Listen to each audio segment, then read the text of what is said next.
Greetings wizards! In today's video I'm going to rank my top 10 Daedric artifacts in Skyrim from worst to best. I've included the Daedric artifacts from the Creation Club as well, as voted by you guys, and I was wrong. There's not 28, there's a staggering 31. I must have changed my mind a dozen times finalizing this top 10, and even looking at it now is making me reconsider. No, enough! As you can tell, this is highly subjective and is in my own opinion. My ranking is based on the power and utility of said Daedric artifacts. But if you'd like to see me rank these again under a new set of criteria, like which look the most badass in my opinion, let me know with a comment below. Now let's kick things off. At number 10, we have the Ebony Blade. A two-handed katana created by the Web Spinner is an artifact of great evil. Mephalah's whisperings heard through the blade corrupt its wielder's mind, eventually breaking them to in turn do as its bidding.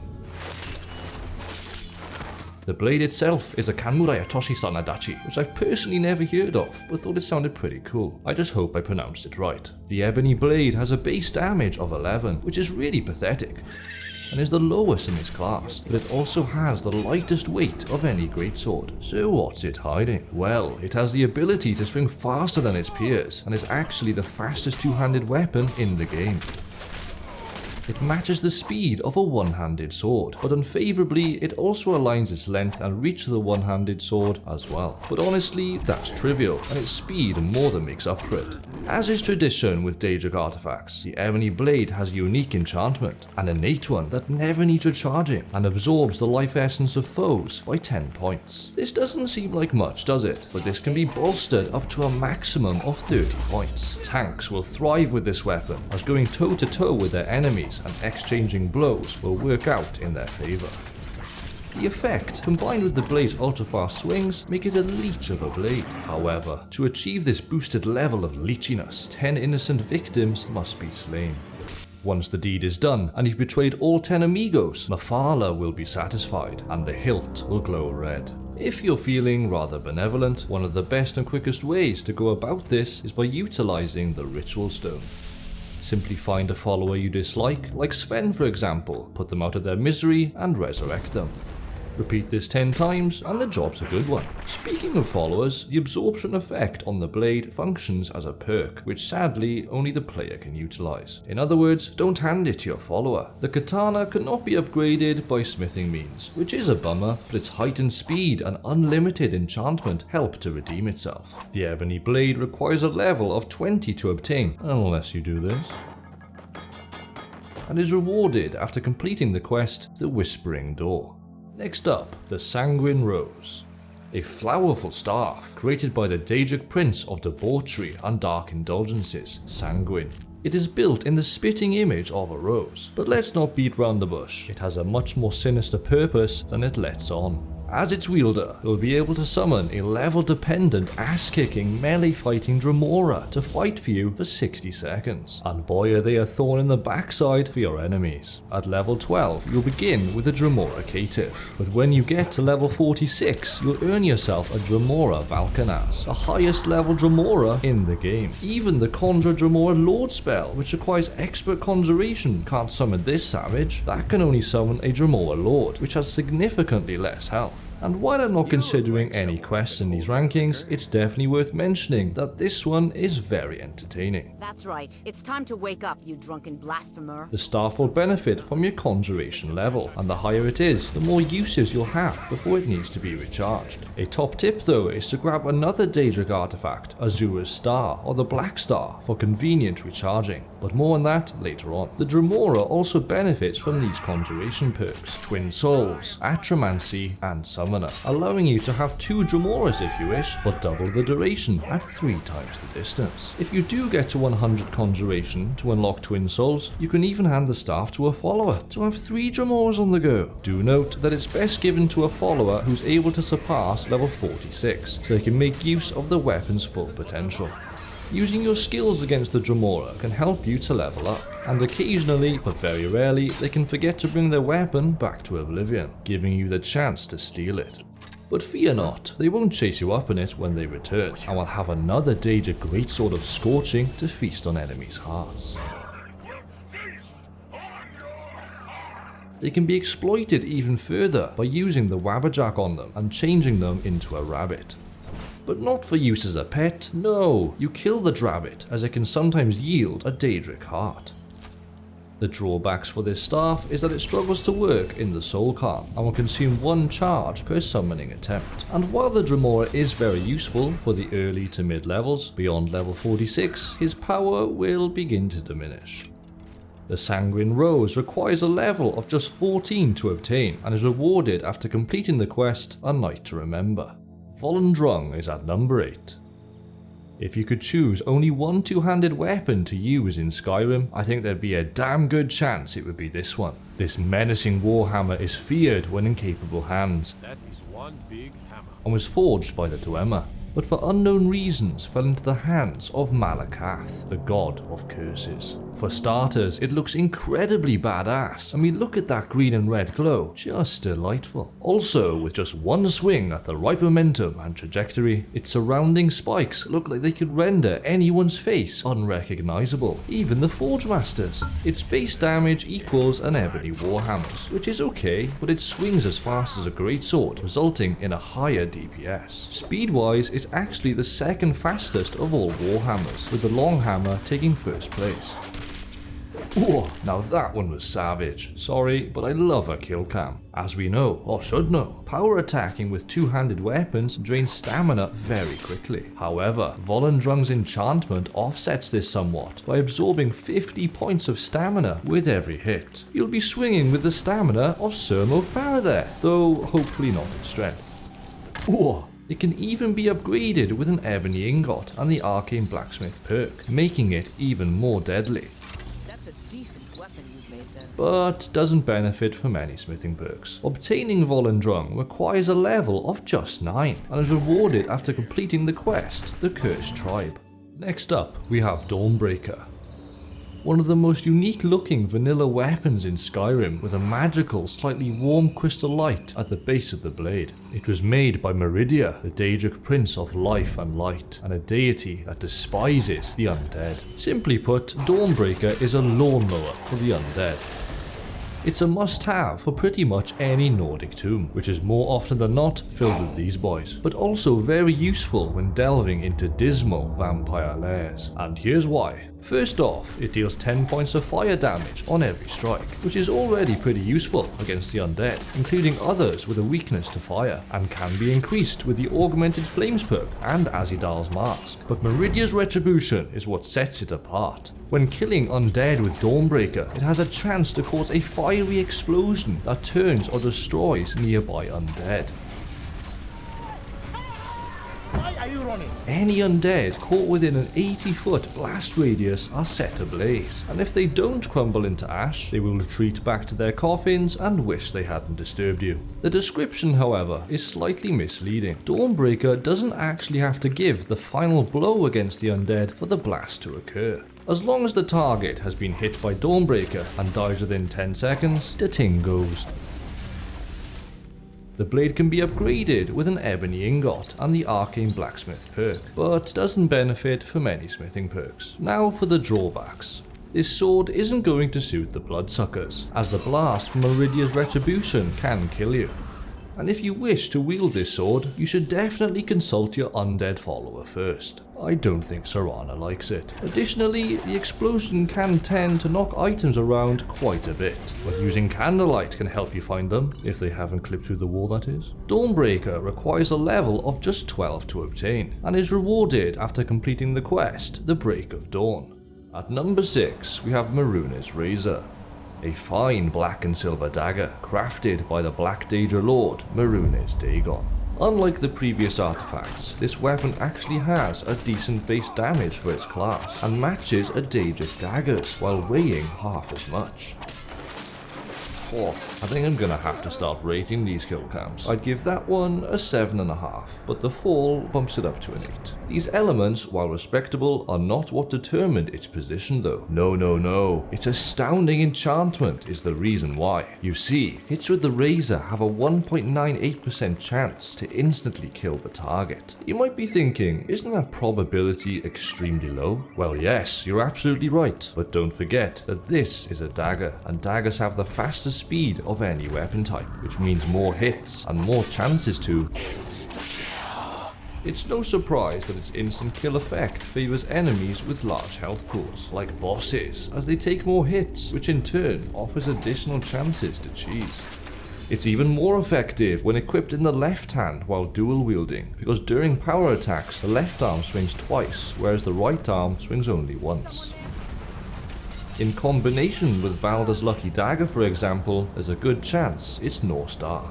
The enchantment is unlimited, and the instant kill effect even works on Alduin and the Ebony Warrior, though do take care with him as he has the Reflect Blows perk and could instantly kill you. Mirak and Karstak are the only two individuals that can't be cheesed with this weapon. The Kingslayer can be upgraded with an Ebony Ingot and the Arcane Blacksmith perk, but doesn't benefit from any smithing perks. Mehrunes Razor requires a level of 20 to obtain and is rewarded after completing the quest, Pieces of the Past. Hey, Wizard, are you enjoying the vid so far? If so, a like would be much appreciated. To show your support for the channel, you can now also leave donations here on YouTube via this button. Anyone who super thanks. Now let's get back to the top 5. Next up, the Mace of Molag Bal. This is perhaps the most macabre mace ever produced. Much like Volendrung, it is cladded in jagged spikes and has a malevolent green glow, with the eyes of its creator a deep and dark red. Its intent is pretty obvious. It'll tear your enemy anew. With the base damage of 16, it sits in a very tidy second place with the Daedric, Ebony and Stalrune mace. Its enchantment, however, is what makes it a cut above. Molag Bal is known as the Lord of Domination, and his mace is capable of draining his victims of energy, making them easier to subdue. It is one of the only weapons imbued with 3 enchantments, and altogether it deals 25 points of damage to stamina and magicka, and includes Soul Trap on the side. Something has to feed this hungry beast. Just like Dawnbreaker, the Mace of Molag Bal benefits from the Augmented Flames perk, including Azidal's Mask, which unitedly nearly double its stamina and magicka effects, respectively. The mace can also be upgraded with an Ebony Ingot and the Arcane Blacksmith perk, but as is the common theme so far, it doesn't benefit from any smithing perks. As for its drawbacks, there really aren't that many, and this one is certainly trivial. Oof, that was barely a swipe, but not that creative. 7. Using the mace in first person can obstruct your screen quite a bit, limiting your visibility. That mace. Get it away from me. Get it away. This can be alleviated on PC by raising the field of view, or the other alternative that'll also work for console players is to use the third person view. Lastly, the weapon will run out of charge quite a bit, but its 3-second soul trap on every hit, in tandem with the Azura Star or the Black Star, is a match made in oblivion. Oh, brutal. And the soul trap, that's a divine 9. The quest for the Mace of Molag Bal, the House of Horrors, doesn't require any level prerequisite, so you can pick up this bad boy straight away. Right, I'm off. My 4th best Daedric artifact goes to Umbra. This is the first artifact from the Creation Club on this list, and is a very strong one. It was designed for the sole purpose of trapping souls at the request of Clavicus Vile, master of insidious wishes. This sentient greatsword comes with a high base damage of 24, matching a Daedric greatsword, and like the Mace of Molag Bal, it is one of the only weapons in Skyrim with 3 enchantments. It absorbs 25 points of health, which will keep you alive in close combat, while also absorbing 25 points of stamina, allowing for unlimited bashes and power attacks, so long as you swing it every once in a while, that is. As is typical with enchantments of this magnitude, the blade will run out of charge rapidly, but do not fret, its soul trap will sort you out.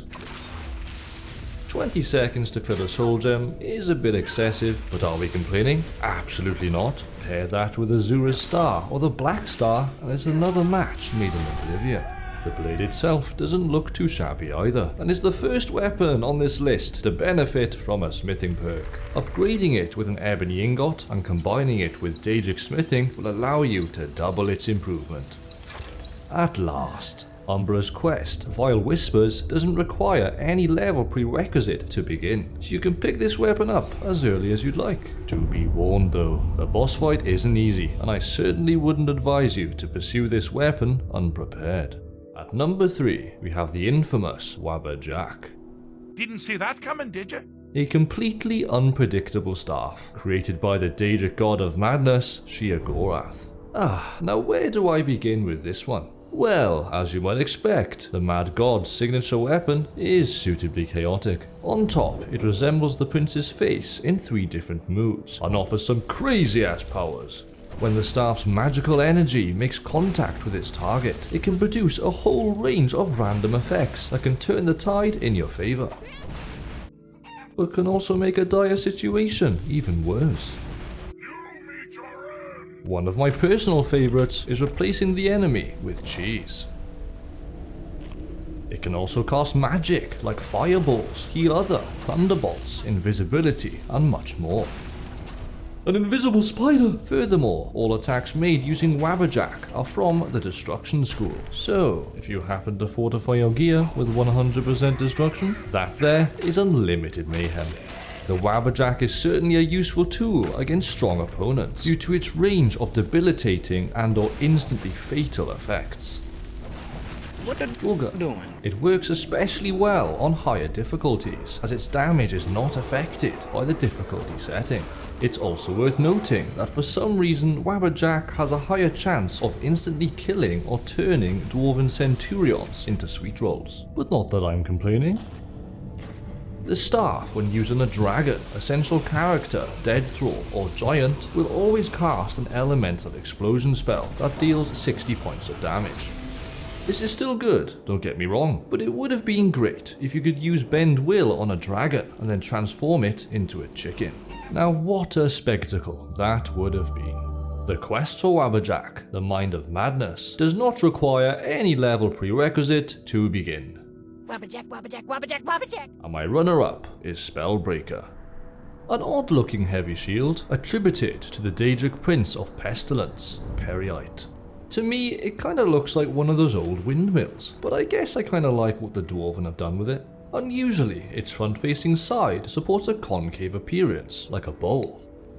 But don't let this put you off, as its armor rating is unmatched, and it takes first place. This is great in itself, but Spellbreaker not only protects its wielder from physical damage, but it also reflects magical attacks, suppressing almost any spellcaster. I tell ya, I'm lucky to be the one behind it. The shield creates a ward when raised, which negates up to 50 points of magical damage, be that inflicted instantly or cumulatively over time. It's extremely effective when up against dragons, even legendary dragons, as it blocks all of their breath attacks, including their shouts. This works on Draugr as well, and blocks that damn pesky disarm shout which they always seem to use. RIP to all of the weapons I've lost. The poison from frostbite spiders and Quarus are classed as spells by the game too, allowing you to block them. If you wield Dragonbane with Spellbreaker, well, you've got yourself a dragon's worst nightmare. And up against undead? No problem, just whip out Dawnbreaker. Even Dragon Priests fear this combo and will quickly turn to ash. And if Spellbreaker's ward wasn't already good enough, you can make it even stronger by unlocking the Elemental Protection perk from the block skill tree, which will render almost all destruction magic and dragon breath attacks useless. And you know Ward Absorb? You know, that perk from the Restoration skill tree? Well, yep, it benefits from that too, and will absorb 25% of magicka damage. Azidal's gauntlets will also stack, giving you a total of 75% spell absorption. If somehow, even after all this protection, Spellbreaker breaks, the shield can be reset by simply raising it up again. The Mage Armor perk from the Alteration skill tree is also not affected by shields, so mages can still use spells like Stoneflesh to improve their armor rating with Spellbreaker equipped. This artifact can be improved with the Dwarven Metal Ingot and the Arcane Blacksmith perk. Its only downside, it doesn't benefit from any smithing perks. Spellbreaker requires a level of just 14 to obtain, and is rewarded after completing the quest, The Only Cure. At the top of the list, it's none other than the Black Star. This artifact is a variation of the original, created by the Queen of Dawn and Dusk, Azura. Crystalline in form, the Black Star is visibly different to its counterpart, Azura's Star, as a result of being tainted by an evil energy.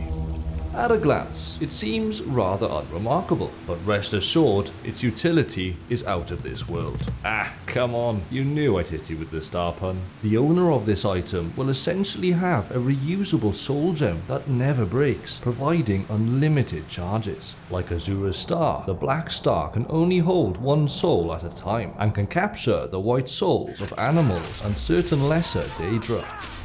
But unlike Azura's Star, it can additionally hold the black souls of sentient humanoid beings, such as men, Mer, Argonians, Khajiit, and Dremora as well. With that said, the Black Star has a clear advantage over its twin, being able to capture all types of souls. All black souls are of the grand level as well, and with plenty of humanoid beings roaming around, you can take your pick. Humanoids are generally a lot easier to kill too, than compared with a common source for grand level white souls, that being the enormous health tank of a mammoth for instance. Trapping the souls of your enemies requires Soul Trap, either in its spell form from the Soul Tear Shout, or via a Soul Trap enchanted weapon, like the Mace of Molag Bal. Umbra is another one, and these types of weapons with Soul Trap can be recharged indefinitely with the use of the Black Star.